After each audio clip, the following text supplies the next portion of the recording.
कर्पूरी ठाकुर और वीपी सिंह के बाद पिछड़ों और अति पिछड़ों के सर्वाधिक लोकप्रिय नेता के रूप में आज नीतीश कुमार उभरे हैं।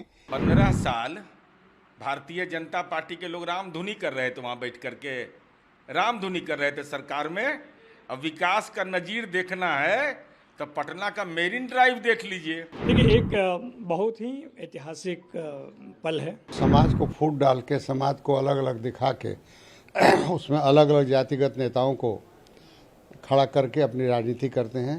बहुत कुछ नयापन तो नहीं है, जो अनुमान था वही अनुमान है। कर्पूरी ठाकुर और वीपी सिंह के बाद पिछड़ों और अति पिछड़ों के सर्वाधिक लोकप्रिय नेता के रूप में आज नीतीश कुमार उभरे हैं, जिन्होंने कई सौ वर्षों की गुलामी को तोड़ करके जातिगत जनगणना जनता के सामने रखी है।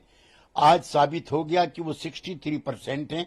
उसमें भी इन्होंने पिछड़ों और अति पिछड़ों का बंटवारा किया है, जो रोहिणी कमीशन नहीं कर पाया। हम आज के दिन नीतीश कुमार को सैल्यूट करते हैं और चाहते हैं कि पूरे देश में घूम घूम करके वो जनता को आंदोलित करे, ताकि हर राज्य को जातिगत जनगणना करानी पड़े। और ये अगले चुनाव के लिए एजेंडा भी तय हो गया है। 15 साल भारतीय जनता पार्टी के लोग रामधुनी कर रहे थे, वहां बैठ करके रामधुनी कर रहे थे सरकार में। अब विकास का नजीर देखना है तो पटना का मेरिन ड्राइव देख लीजिए। मेरिने ड्राइव, गंगा मैया ने पुकारा है, गंगा मैली है, मंदिर की घेराबंदी हमने कराया। 10% जिनको आरक्षण मिला उनको आप स्कॉलरशिप नहीं देते हैं, हम स्टूडेंट क्रेडिट कार्ड देते हैं। तो हमने तो करके दिखा दिया, लेकिन कृपा करके आप माननीय गिरिराज सिंह जी बता दीजिए कि कितने सनातन धर्म के मंदिरों की घेराबंदी किया, कितने सनातन धर्म मानने वाले नौजवानों को रोजगार दिया, कितने सिखाधारी को आपने समाज में जीवन स्तर उनका बेहतर बनाने के लिए मकान दिया।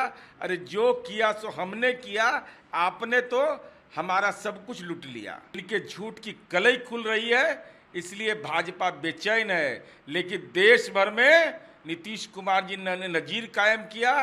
देश में सामाजिक आर्थिक जनगणना कराना होगा और इसके खिलाफ देश में व्यापक गोलबंदी की जाएगी। देखिए, एक बहुत ही ऐतिहासिक पल है और इसलिए है कि आधी आबादी, लगभग आधी आबादी, 52% मंडल कमीशन को अगर माना जाए तो उस आबादी के विषय में चिंताएं लगभग 6-7 दशक से चल रही थी। वो चाहे प्रथम पिछड़ा आयोग हो या द्वितीय पिछड़ा आयोग हो।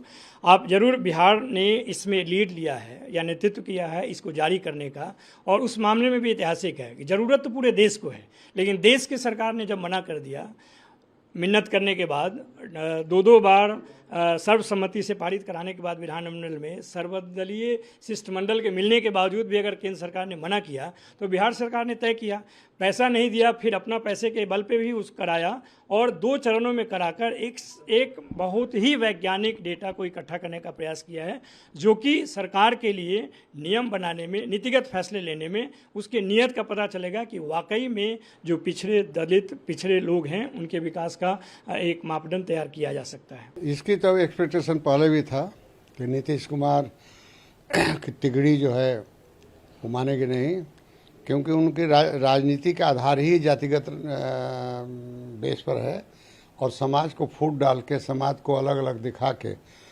उसमें अलग अलग जातिगत नेताओं को खड़ा करके अपनी राजनीति करते हैं। बिहार के विकास पर कभी उन्होंने बात भी नहीं किया और बिहार के जो दुर्गति है, बिहार देश का सबसे दूसरा प्रदेश होने के बावजूद भी वो आर्थिक दृष्टिकोण से सबसे कमज़ोर है, उस पर वो कभी चर्चा नहीं करते हैं। क्योंकि लालू और नीतीश जी की राजनीति सिर्फ जाति पर आधारित रही है, धीरे धीरे जातियों के विश्वास इनसे हटने लगा है। इसलिए फिर से वो एक समाज के लोगों को दिग्भ्रमित करने के लिए, बिहार के लोगों को आपस में बांटने के लिए उन्होंने इस तरह की राजनीति की है। भरमाने का खेल खेलती है। आज सिपाही भर्ती में जिस तरह से बच्चों के प्रतिभा को दबा करके और पेपर लीक का पूरी कहानी जनता के सामने आनी चाहिए, इसकी उच्च स्तरीय जांच होनी चाहिए।